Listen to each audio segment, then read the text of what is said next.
Assalamu alaikum, brothers and sisters. Welcome. David Hyde. All right, brothers and sisters. It's a continuation of the conflict that is taking place in the Middle East with Iran and false Israel. We know the result in this war. Others may be confused, but we are not. We know exactly the individuals that are going to be successful. So stay tuned. All right, brothers and sisters, we're going to show a few clips of what's taking place as we speak.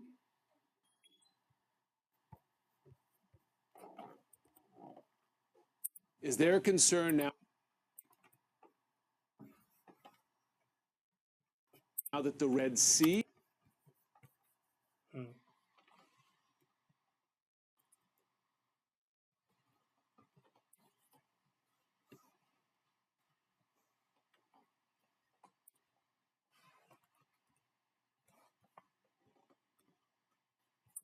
There we go, brothers. I got it now.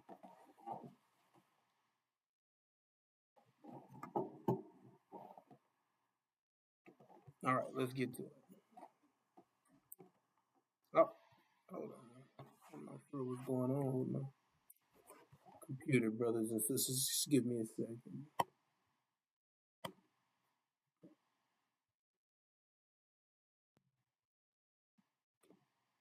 Okay, there we go.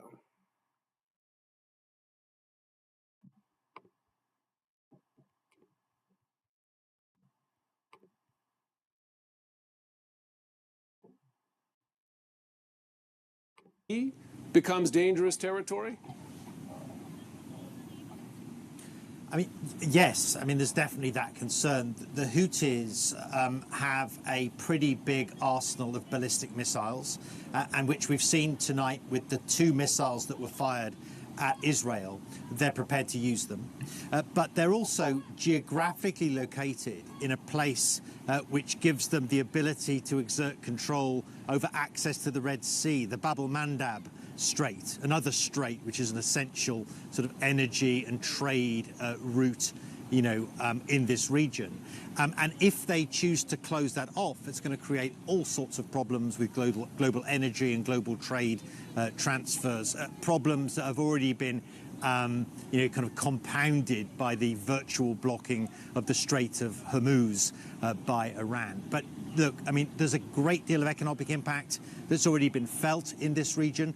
Qatar here has said that it suffered billions of dollars of costs as a result of the cut-off of the Strait of Hormuz and the attacks on its energy infrastructure. It's described the economic impact so far as catastrophic. You extrapolate that across the region to the various kingdoms and monarchies here that are energy rich and dependent on energy exports for their income, and we're looking at massive financial costs and a great deal of concern about how much worse the situation could get if the war in Iran escalates, Jim. So many Arizonans are struggling.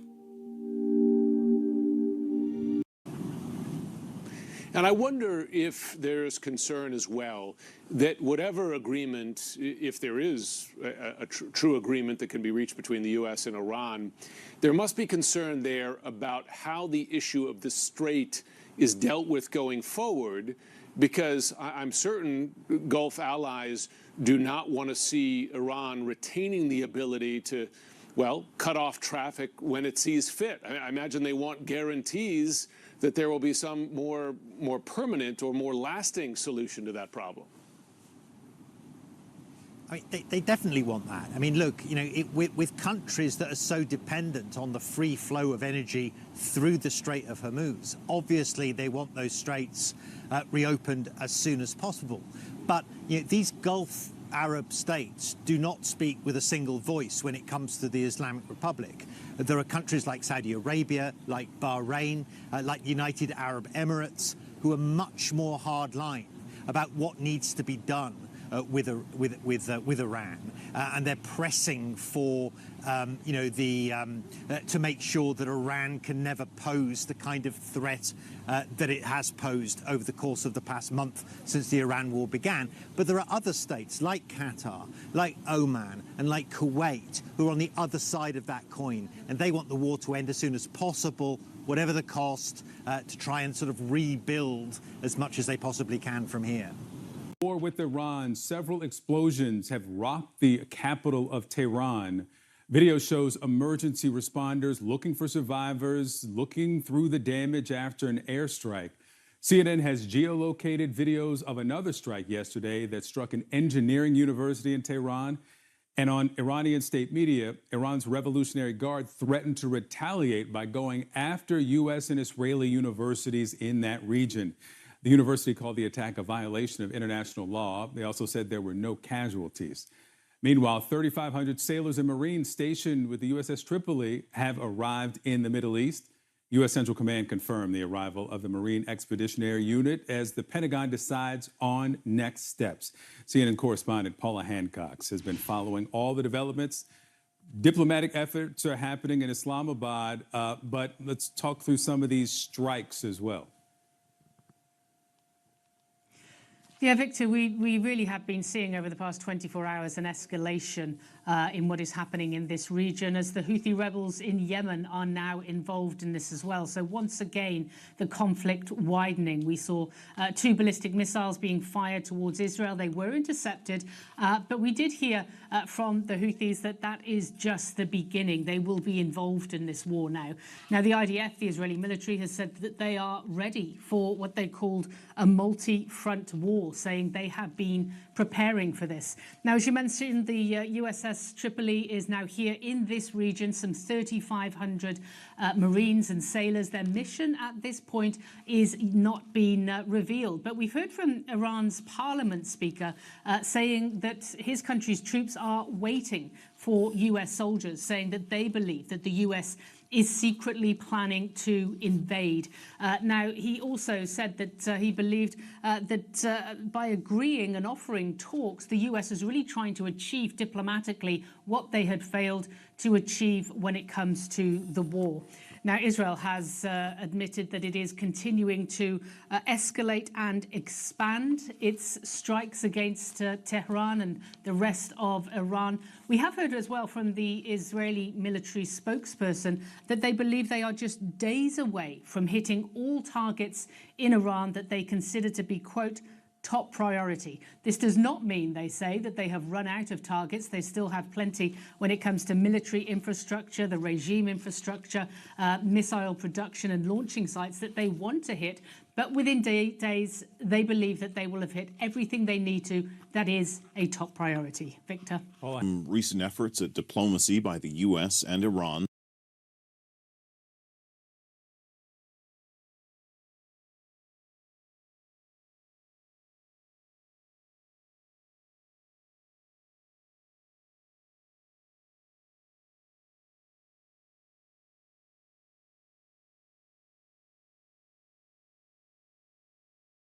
All right, brothers and sisters. That small talk. They're claiming that they're going to hit all their targets and make all these promises of what they're going to do. It said all things will fail. That means that everything that they try, they sit there and hear what they say and they do. So the things that they're trying to accomplish is not going to work out for them, brothers and sisters. It's going to backfire. It's going to hit them right in their face. So nothing that they do is going to work, brothers and sisters. They're going to continue to get striked right back, you see. So that's not going to happen. You see, whatever they think is going to happen is going to be the opposite day. So things are going to continue to get worse. Oil prices is going to continue to elevate. The tension around that oil and the gas prices and all these things, they can't get their hands around that Strait of Hormuz. and all this conflict is not going away, brothers and sisters. Iran is still launching missiles into Israel, and it's ongoing. And they're bypassing their defense systems, and their civilians are being injured, and infrastructure is being damaged, and this thing is going hard. And like I said, Iran's not going away. This thing is just not going to be put to the side. There will not be any peace, brothers and sisters. And Iran is going to eliminate all the parties involved with Israel, brothers and sisters. So let's take a look.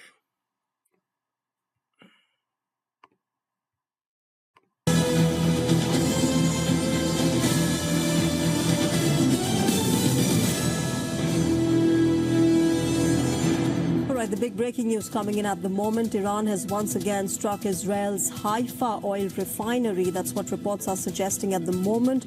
Israeli television channels are reporting an impact at an oil refinery in the northern city of Haifa. This, remember, came shortly after the Israeli military said that it detected new incoming missiles from Iran. Take a look at these images that show the moment of explosion at the Haifa refinery.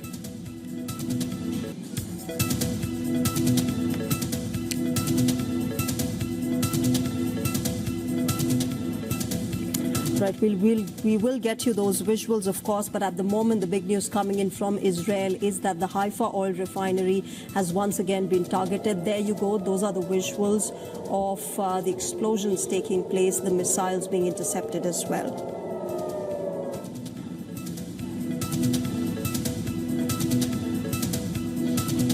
Haifa oil refinery being hit once again, as you can see in the visuals. This is the largest one in Israel, and now Israeli media channels showing these very visuals and reporting that missiles coming in from Iranian side have reportedly struck the Haifa refinery. Although they did not say what has caused the impact, the incident, remember, has come soon after the military said that it had detected a fresh salvo of missiles fired from the Iranian side. In fact, the IDF has also said that search and rescue forces were on their way to the site in northern Israel where the Haifa oil refinery is located to really assess the kind of impact that has happened, to assess the damage that has been caused. The Bazan oil refinery in Haifa Bay, remember, is Israel's largest oil processing facility, producing about half of the country's domestic fuel supplies. So a big concern there if that has been reportedly severely damaged. That assessment still needs to take place. Remember, on the 19th of March as well, there were reports of the Haifa oil refinery being hit by a barrage of missiles and shrapnel.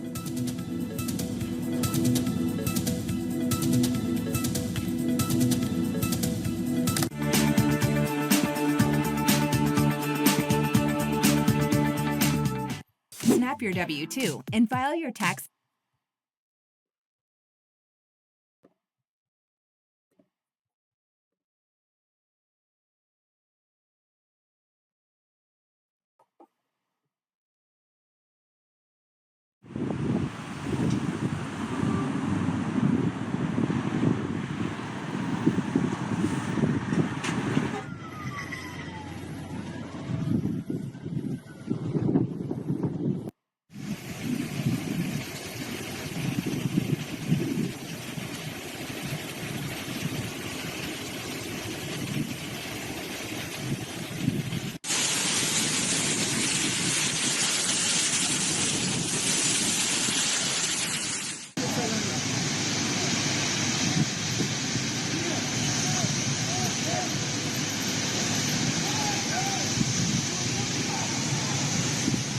Yo, what the f?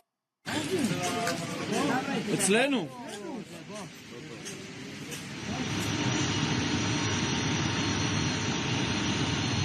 יא מורדי.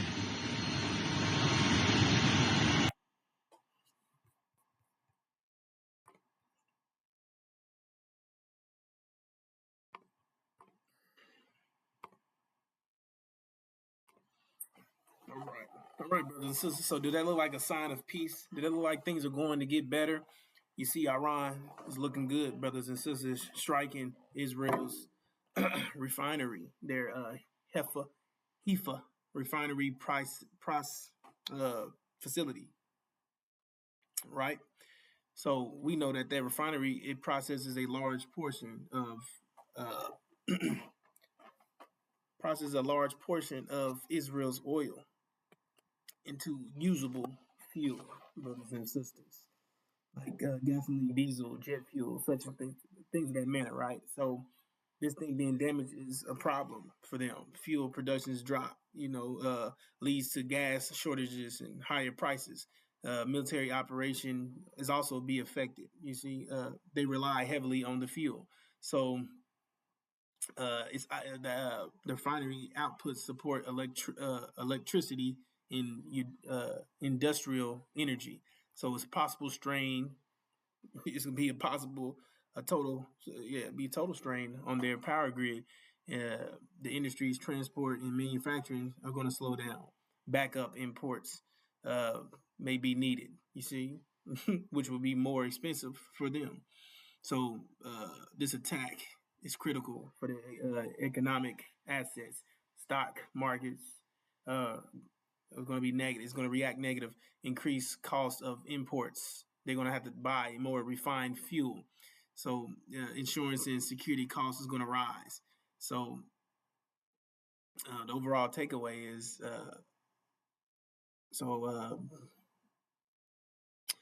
more resources in this manner shifts to their defense instead of domestic needs. They're going to have to buckle down on military, and now they have to figure out how to get this thing under control. But we know that they're not going to recover from all these things, brothers and sisters, and this is going to continue to get worse for Israel.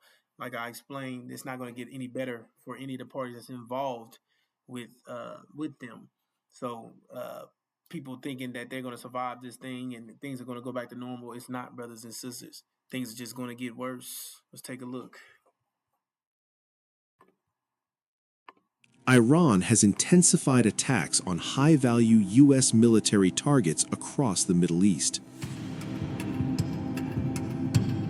After reportedly destroying 2 KC-135 refueling aircraft and an E-3 AWACS aircraft in Saudi Arabia, the Iranian military has now inflicted heavy damage on U.S. military infrastructure in Bahrain, home to the U.S. Navy's 5th Fleet.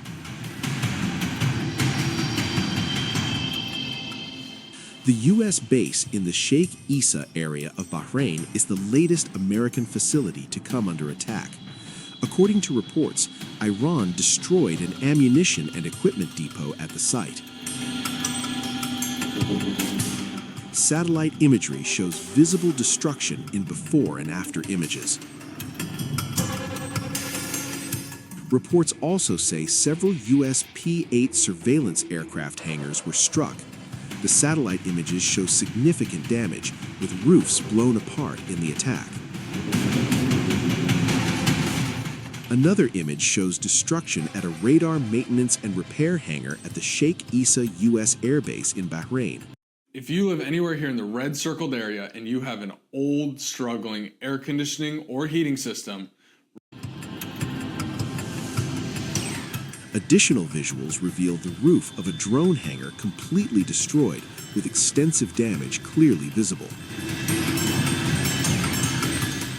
Bahrain, located just 768 kilometers from Iran, has emerged as one of the worst-hit targets in Tehran's retaliation for U.S.-Israeli strikes. The Islamic Revolutionary Guards Corps said the attacks targeted industrial and military infrastructure linked to U.S. forces in the Gulf states. Its proximity to Iran makes Bahrain a vulnerable target, despite a heavy U.S. military presence and advanced air defense systems. On March 29th, the IRGC said it carried out missile and drone strikes on aluminum facilities in Bahrain. Aluminum Bahrain confirmed that 2 employees were injured in the attack on one of the world's largest aluminum smelting facilities. In a statement carried by Iran's semi-official Mehr news agency, the IRGC claimed the facilities were linked to the American military. Meanwhile, Iran had earlier issued an ultimatum to hotel owners in Bahrain, warning that hosting U.S. military personnel could make their properties legitimate military targets, according to the semi-official Fars news agency.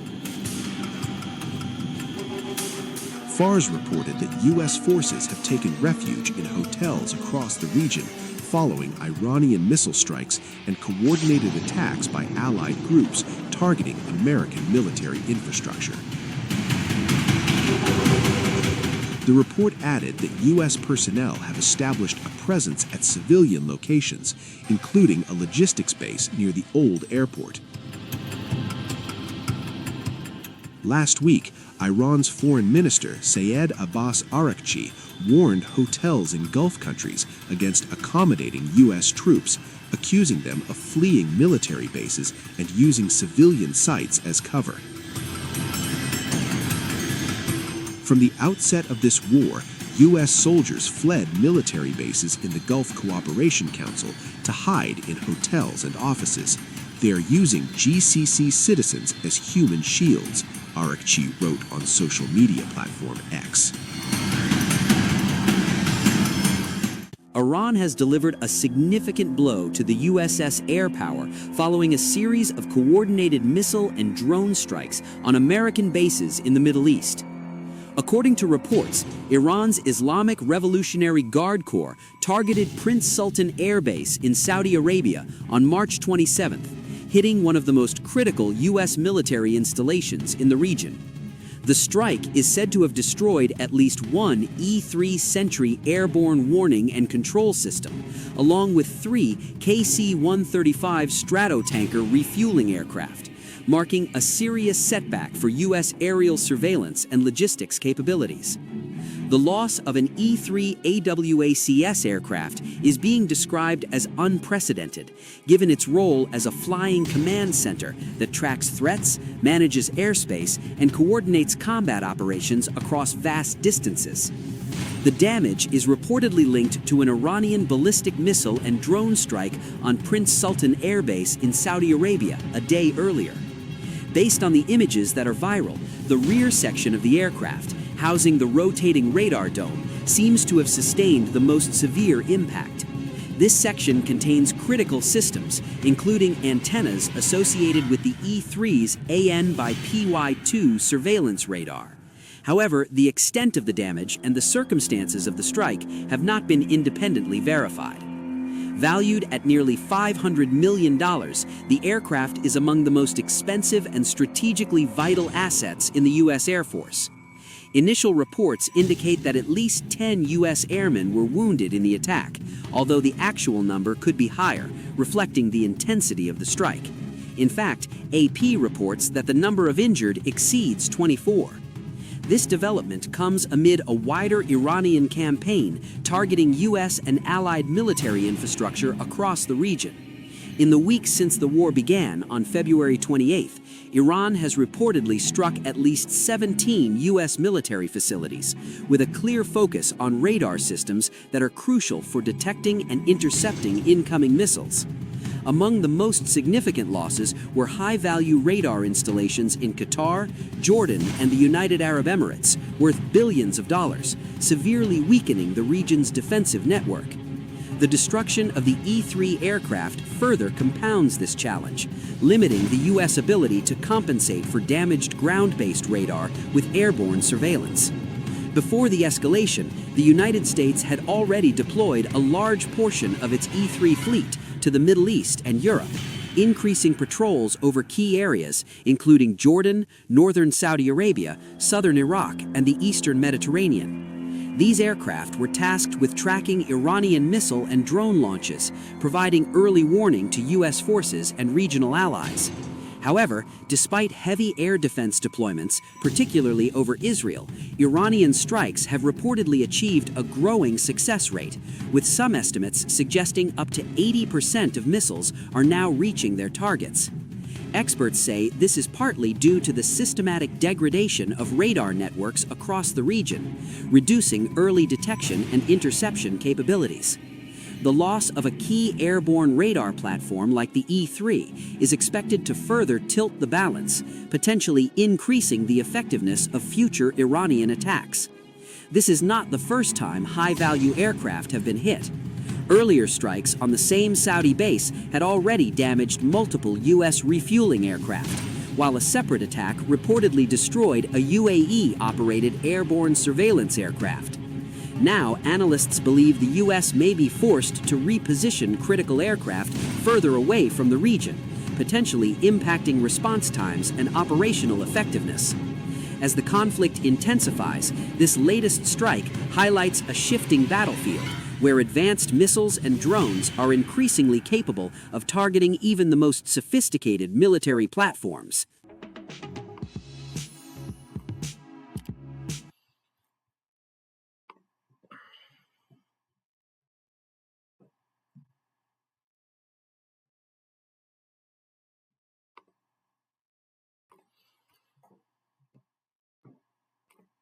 All right, brothers and sisters, does that sound like peace to you? Does that sound like things are going to get better? Read between the lines, brothers and sisters. There won't be any peace. There's the only thing that's going to happen is the defeat of false Israel, the defeat of American Britain in the House of Saud. It's going to be a power of authority switch, and Iran and them is going to be victorious in this thing. They're going to take over the Middle East, which is going to affect those parties. It's going to affect America. So, they're going to turn. That's going to turn to an energy beyond the energy crisis. We know what's going to happen. A total economic collapse here in America, brothers and sisters. So that's why America is desperate for a ceasefire, for a deal, for a peace deal, which we know is not. It's not going to take place, brothers and sisters. It's not happening. They can they can wish for peace all they want, but they're not going to get it. They're not going to get that peace like they think they are. It's no coming back. It's no coming back from this situation that they're in, brothers and sisters. They can't escape from consequences. Yeah. And that's exactly what they're trying to do. They think that they can do what they want. And everything that they think they can do is going to backfire. You see? And things are not going to get any better for them. You see? So they can keep on praying and wishing and hoping and all that, but we know none of that stuff works. You see? You reap what you sow. And that's what it is. That's the part that they're at. Reaping what they sow. They're not going to be able to get away with any of the things that they was getting away with, brothers and sisters. That time over with. So let's go back into this, brothers and sisters. Of Iran. There are no meetings planned. There have been discussions about this. And there's been an expansion of the conflict with the Iranian allied Houthis of Yemen firing missiles at Iran over the weekend for the very first time, announcing their entrance into the conflict. That is unmistakably an expansion. The bombardment of Iran continues, with Iran now saying that it's going to target U.S. and Israeli universities throughout the region in retaliation for the fact that campuses in Tehran were bombed. And we've seen further attacks on airports and industrial sectors across the Gulf cooperation countries. So this kind of economic conflict continues. Iran determined to incur costs on the regional and, in fact, global economy. Aluminum smelters hit in Bahrain and the UAE, and the region is responsible for around 9% of the world's aluminum supplies. That's on top of the choking off of fuel and energy and gas coming out of the Strait of Hormuz, and we're not sure what the addition of the Houthis to the conflict will do. And then let's not forget, the U.S. is also sending ground troops towards the region. So U.S. Central Command announcing in its own statement that a Marine Expeditionary Force unit has arrived in the region. That's 3,500. Welcome back. I'm Jim Sciutto, live in Tel Aviv. This is CNN's breaking news coverage of the war with Iran. And here's what we're following this hour. A U.S. official told CNN at least 10 U.S. service members were injured in an Iranian attack on a Saudi airbase used by U.S. forces. The Iran-backed Houthi rebel group in Yemen has now entered the war after it launched at least one, perhaps more, missiles towards Israel. Also today, 11 people injured by falling debris from a missile intercepted over central Israel. With me now is Holly Dagres. She's a senior fellow at the Washington Institute, curator of the Iranist Substack. Good to have you, Holly. Thanks so much for joining. Thank you for having me, Jim, on the program. So as we look to Iran now, President Trump wanted to get a friendlier, first of all, perhaps regime change there, but failing that, a friendlier regime there. And he seems to be looking at the parliamentary speaker, Mohammad Bagher Khalibaf, as perhaps the Iranian Delcy Rodriguez, who he's proven capable of doing business with now in Venezuela. Do you think there is any substance to making that comparison? What do we know about Khalibaf? Here's a question worth $100,000. When should you claim Social Security? That's right. The average retiree loses over $100,000 by claiming. So Mohammad Bagher Khalibaf is the Speaker of Parliament. I would argue that he's been waiting for this moment for a long time to lead his country. He's ran in 4 presidential elections, has failed. He has a background in the IRGC, was former police chief and former Tehran mayor. And he is an interesting cat because, as you noted, he seems to be what the Trump administration has in mind as a Delcy Rodriguez-like character. That being said, this is the Islamic Republic. It is an ideological regime, and it's at war with its two, I would say, two fiercest enemies in its own view, the United States and Israel. And so it's hard for me to see them sitting down and making some sort of deal when they're at war.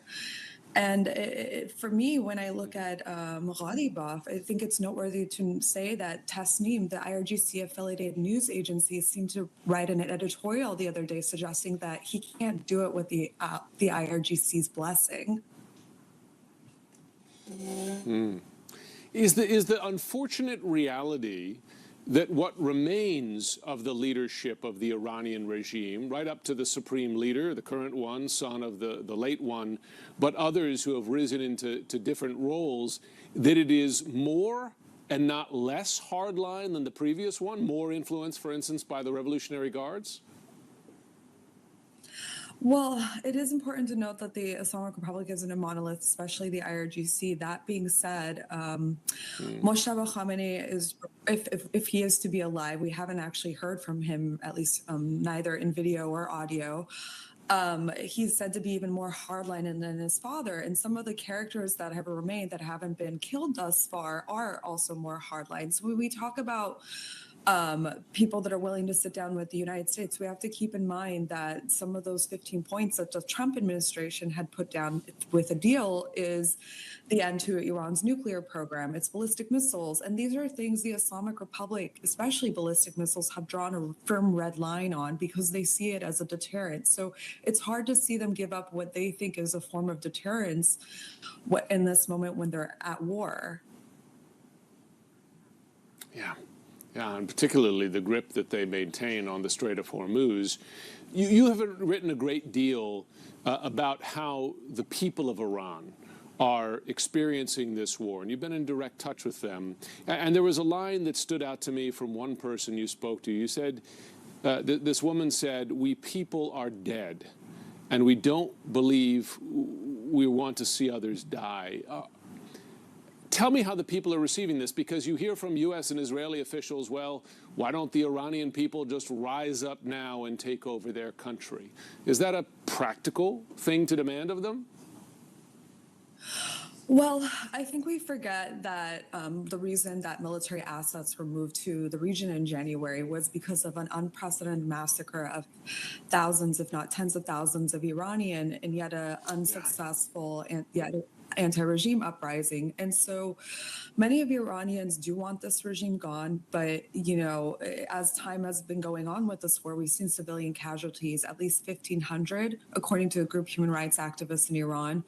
But in that quote you noted, that was from an interview that was conducted by someone as they were exiting Iran for Turkey. And that massacre has really changed the psyche of a generation of Iranians, that they're at a place, at least some Iranians, that they're in so much pain because of the 47 years of living under the brutality of the Islamic Republic that they feel numb and that they want to see members of the clerical establishment killed. But of course, this is 90 million people with 90 million different feelings. And I think sometimes they feel them all at once in these moments.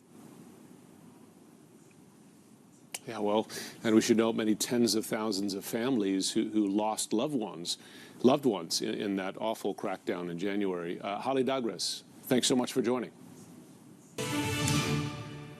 Thanks so much, Fred. Still live here in Tel Aviv. This is right, brothers and sisters. So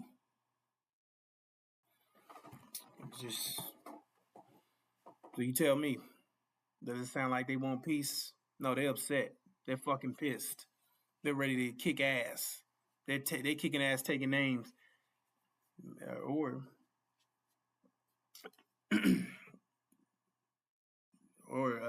whatever.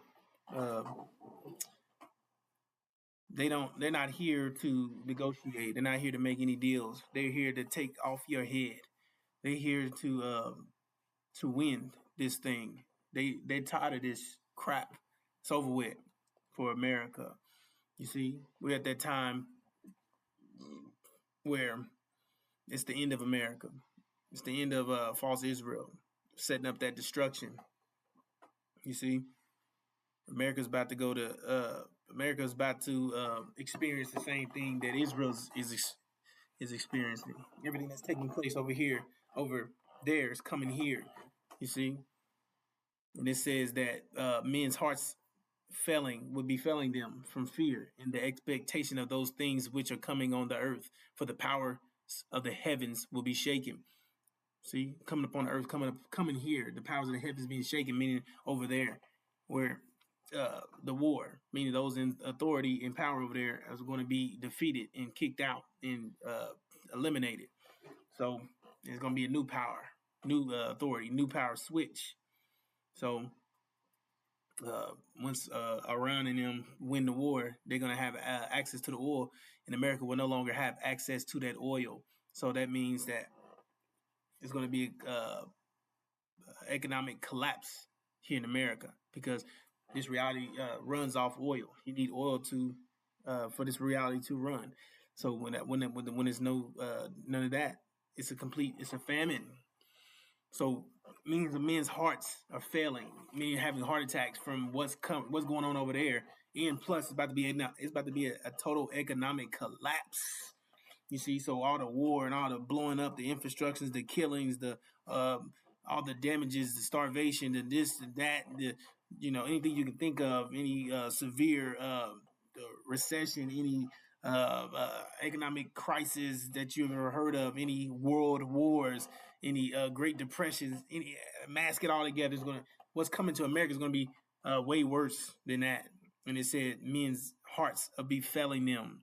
You see, so that's what we're here to reduce that failing for our people, reduce that chance of you having heart attacks, reduce the impact that it's going to have on you, because it's going to be a shock the hour. You see, and it's gonna everyone's gonna be affected.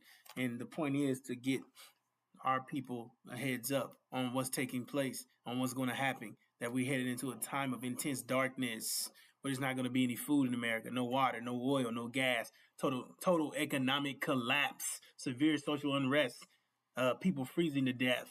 Nothing is going to be here. People are going to be. It's going to be chaotic. You understand?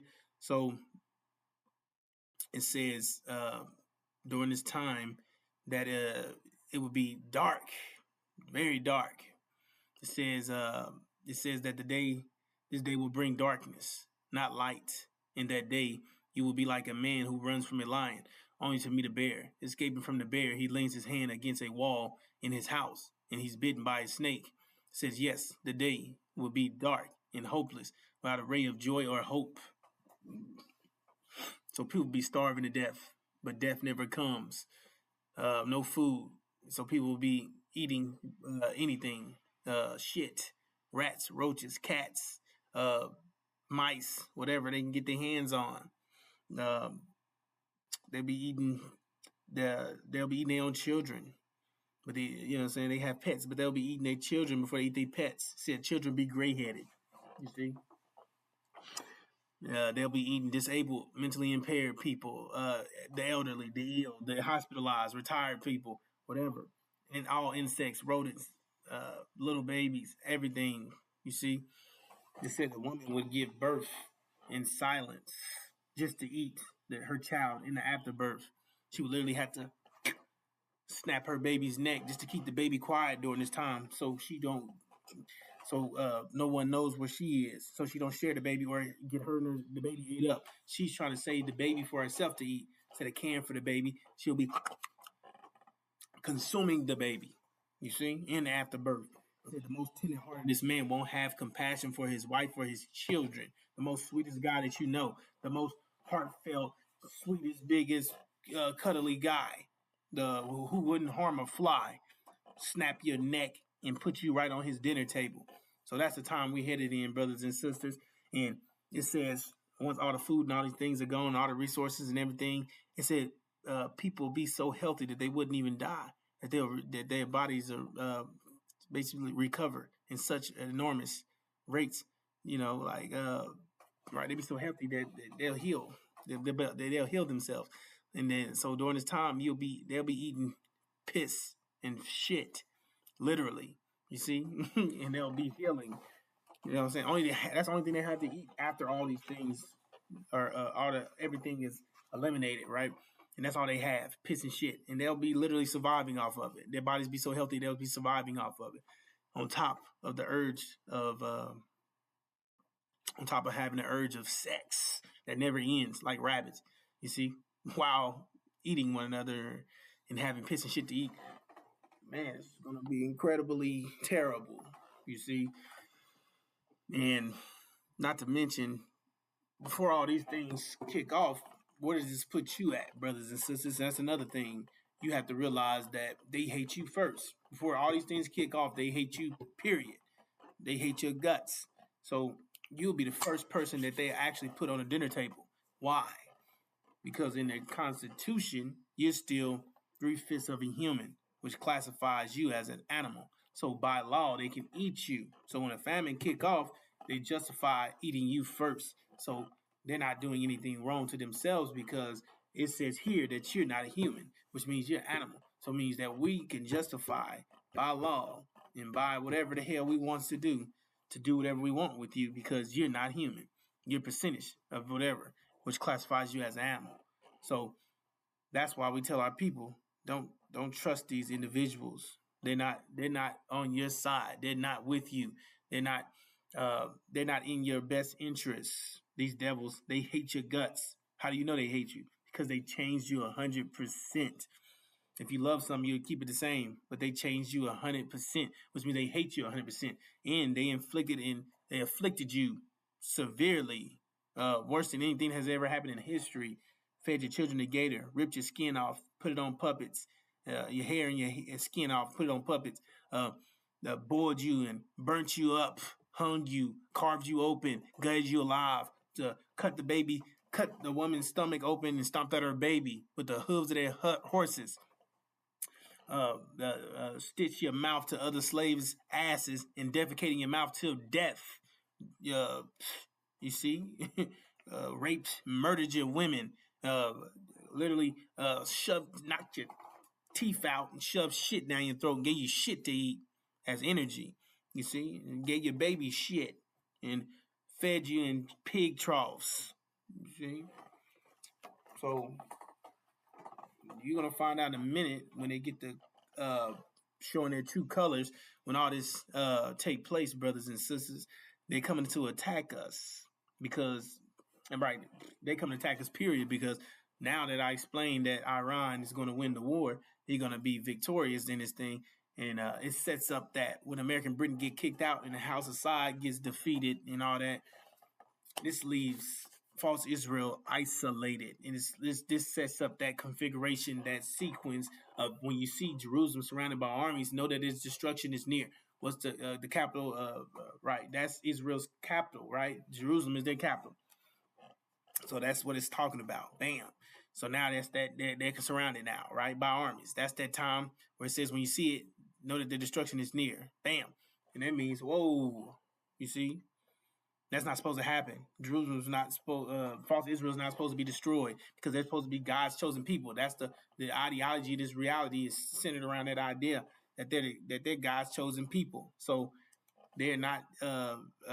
That's how people function. That's their center. That's their peace. That's their peace of mind. That's what's keeping them balanced. So if you ever tamper with that, that's gonna knock them off balance and have them all discombobulated and all messed up because that's the foundation of their minds, of their how their mindset works. It's, you see, that's their ideology. That's their idea. The basic the foundation, the concept. That concept is the foundation of their reality. So, and it's an abomination. That's not supposed to happen because when God placed them in their land, they are not to be uprooted or removed. So that means that they weren't who they was. That's not. They weren't who they claimed to be. It means that they was Satan. You see, it said the ones calling themselves Jews, that's Satan. The ones who have synagogue is Satan. You see, now you find out that Satan, who was masquerading as an angel of light, who was stealing our identity. Now that means we have second claim because that's why they set them up in the first place. They established them in their land in 1948 to counter our claim as being the true seed of Abraham because they was cursing God's people. See? So they was trying to escape judgment because it said curse those who curse God's people. And it said bless those who bless them. So they established false Israel, bless false Israel to try to redo that and now be blessed. So now people are doing things in a manner of thinking they're blessing God's people, but really we're God's people who they were cursing, and it's still happening. So that don't go away. That just because you think you can set up something in place of something and say, well, these are the people that we want to bless and we want to be blessed. Now, you're still being cursed because we're still God's people. So now that reality is coming forefront. And now you're realizing that you didn't escape judgment. You see? And we're still those people. Because if they're done away with, they're the false Israel's the one keeping us down. They're the ones keeping their hand over us. They're that weight that's keeping us down, that momentum. But if they pop, if they out of there, if that weight is gone and they're dissolved or whatever the case may be, now what's keeping us down is now we rise up. That means if we rise up, everybody comes down. It means it's over with. It means their reality has ended. You see? So just follow me on that. If you know false Israel is about to be destroyed, that means they can't allow that to happen because then that means that their destruction is, they're revealed, that they're guilty as charged of all crimes against God's people. That means they're guilty. And now they do judgment. Now they're going straight to hell. Now that paradise is over with. Now they're guilty and they're hideous, twisted, sick, twisted people, pedophiles, rapists, murderers who tortured God's people past imaginable. And now they do judgment. You see, which they're trying to escape. So now you see the only thing that's all they can do now. You see? They have to get rid of you now because they know that the destruction is near. That's what the scriptures say. Boom! So we know that that's the inevitable. That has to happen. So they're gonna go insane. They're gonna rush after you. That's why it says flee, flee. When you see Jerusalem in my army, it says flee. Talk to our people. Get the hell out of there. They coming to kill you. They're gonna come get you because you are the God. You God's chosen people. You choose Abraham, and they can't let you find that out because you are the personification of their judgment. You the one to do it. It said, do unto them as was done to you. Means you the God. Now you the God that's gonna put the judgment on their ass. And that's what they don't want you to. They feared you multiply. They feared that you would rise up as one great army, that you would leave out with their enemies and join their enemies in war and attack them. That's what they feared. And it's about to come true. That's what they didn't want. That's why they've been trying to kill you since the beginning. They've been trying to get rid of your ass. You see? With everything that they've tried. You see? Everything you can think of, they tried it. Abortions, prisons, falsely diagnosing, put you in certain environments that's fucking up your health. They putting all the stuff in your food, tampering with your food since the beginning of when they brought us here and enslaved and afflicted us. Did all these damn things to you, hung you, burnt you up. Killed you, try to commit genocide on you. But thanks to the black woman, we still here. You see, not no damn Jesus Christ who died for your damn sins, which is a damn lie, which you can't prove. You see, it was the black woman. You see, if it wasn't for her, the original black woman, if it wasn't for her, we wouldn't be here. You see, so at the end of the day, Master tried to do a number on us, been trying to get rid of you. And now they're going to have to execute their plan because they can't allow you to realize that you are the true seed of Abraham. Because once you realize that, then now you exercise your vengeance. It's wrath. It's wrath time. You see? Now it's a payback. You see? Yeah.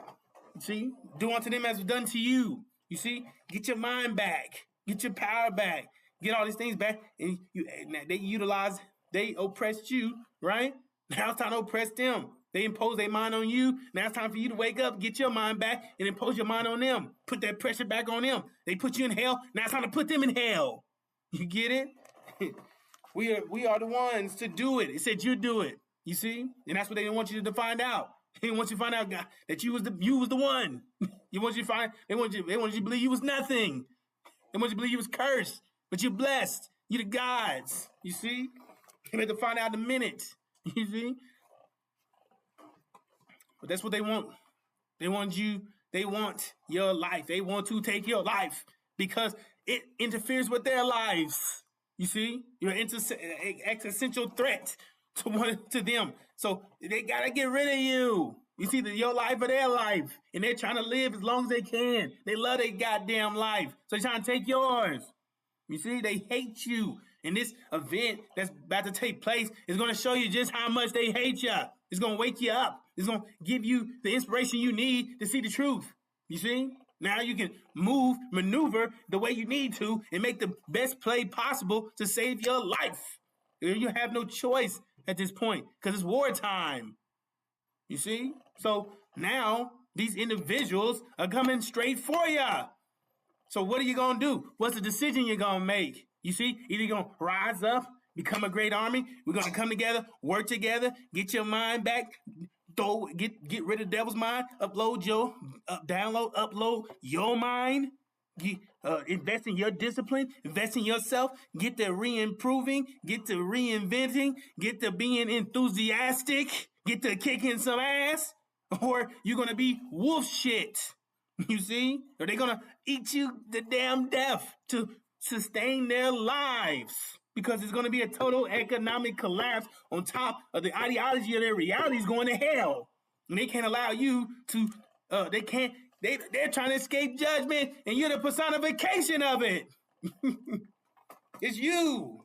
That's how powerful you are. That's powerful within itself. Once you realize who you are, their ass is toast. Said, can't nothing happen to you. Said, not a hair on your head to be touched. It said, as long as you do what you're supposed to do, that protection extends to you. It said, no weapon formed against you shall prosper. You got the pillars. Now you're going to be kicking their ass. It's going to be like an action movie that you just witnessing. And it's going to be like Man, imagine fireworks going off and everybody getting blown up by fireworks and you just watching them like, woo! You know, it's going to be intense, but you feel...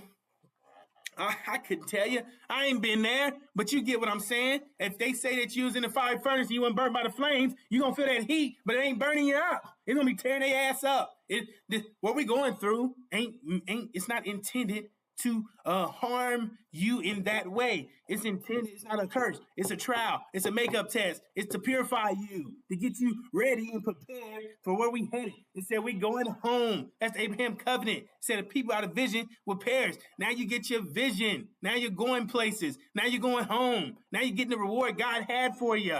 You see? Because they didn't want nothing for you but execution. They didn't want nothing for you. That's why they didn't give you the vision. Because said the people out of would perish. They wanted you to perish. They gave you a dream. It's not real. It's a nightmare. You see? So you wake up and you realize that you're in hell. That's what this is. Heaven and hell don't exist when you die. It's physical. America's hell. This is hell right here on earth. You see?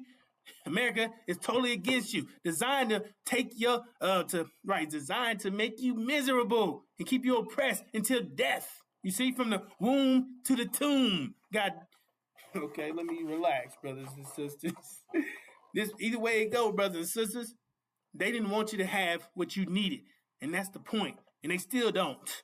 You see? Because they want you to be eliminated. Eliminated. They wanted you gone. For the benefit of themselves to escape judgment. They hate you that much. They change you. Now they want to eliminate you for their own benefit once again. To save their own skin. They about to show you just how much they hate you, brothers and sisters. You see? So now you have the choice. You have a second option, which is the Abraham covenant, your vision, which is in Genesis chapter 15. You said you're going home. Said after 400 years, you didn't need to be judged. Came in right on time. 1619, 2019, 2020. Year of judgment. Said pass over those with the lamb's blood. Pass right over us. The Passover. Exodus. Said we getting out of here. Said we going home. You see? You understand? That's what it say. Said you'll be a fool to stay here and land in your imprisonment. Said your ancestors are turned over in their grave. They seen you loving these devils. That's why all these people that's telling you to love devils is they're gonna be dealt with in such a terrific, terrible way. You see? Because they are open enemy. Massa, the one who slayed and afflicted you, raped your women and tortured your children and did all these damn things to you, burnt you, ripped your ass up and burnt you up and turned and branded you like cattle, they gave you their last name, took your culture, your religion, took everything from you, snatched you up and brought you here to a land that's not yours, a strange land, and did all these damn things to you. And it was told for them not to. It said, don't do this. Don't touch that tree. Don't touch them. Don't do that. And it said, if you do, you surely die. So there. If they didn't do nothing, they was good people, it'd be no problem. You get it? But since they know that they did wrong, they in trouble. That's why they trying to execute you. That's why they got the snare set up. They got the booby trap set up for you. Because they know that they are due judgment. That they can't escape. It said you can't escape judgment. You get it? You can't escape it. It said no one is exempt. Not even God himself. So they know what they've done. They were taught scriptures from womb. They was taught the scripture from the womb. They got the sealed Bible. They know exactly what they're doing. Their plan is against God. They're totally against them. And that's you. You see? So they like, well, we did all these things. We did all these things, and they know that. They're sitting there hoping that you just don't find out. Keep you dumbed down. Keep your level of thinking low so they maintain their control over you. But they don't have any control over you. You have the power, brothers and sisters. So you are the only person that has the power to eliminate yourself. It said my people are lost from the lack of knowledge, meaning the lack of knowledge of this, the NGO, the information of this time is going to free you. It's going to, the truth shall set you free. This information that will save your life, said they be lost because they didn't get it. You see? So you got people in the way that's blocking it, and they're going to pay for it dearly. So brothers and sisters, This information is critical to your survival. You need to understand who your enemies are, because if you can't identify your enemies, then you are your enemy. The devil's your enemy. The massa, the demons, is your enemy. His black-faced children from the rape of the black woman during the time of the Holocaust. Horror. You see? They love massa. They always sticking up for massa. Love America. Hate themselves. Hate their own black skin. Hate you. The Democratic Party, the people, the celebrities, the entertainers, the people that's up there in Massa's world, in Hollywood, all them damn demons and Massa's children, they hate you. You see? And the demons about to get attacked too by their own devil daddies. They about to find out in a minute. It said when they attack, they're attacking all blacks. So yeah, they don't give a damn about what's your bloodline. They can't differentiate who you are. They say they attack all blacks. So yeah, you see? So black people are in danger in general. So brothers and sisters, the point is invest in yourself. The best way to be successful is to be yourself. Separate from these individuals that hate you. Get the information you need. Get this information. Invest in your discipline. Re-improve yourself. Separate yourself. Get rid of the devil's mind. Pick up your mind, your superior mind. Download and upload it. Get the understanding how the world works, how the universe works. Mathematics, consequence. You see? And get familiar with principles of how societies work. How mathematics go hand in hand with how societies work. Like electricity, how electricity works, plumbing, this, that, things of that nature. Get the math behind it. Start to get well-rounded with how things work, because you have to be able to do these things. Brothers and sisters, they put us in a consumption state. Now we need to become producers again. We start thinking. We got to start thinking. That's what they prevented us from thinking for years. So we got to climb out of that, brothers and sisters. But for now, let's stay focused on getting this information to you first. Let's get this information to you. Let's get this information to you, brothers and sisters. So stay tuned. We'll be back with more. Thank you for listening to me. Assalamu alaikum.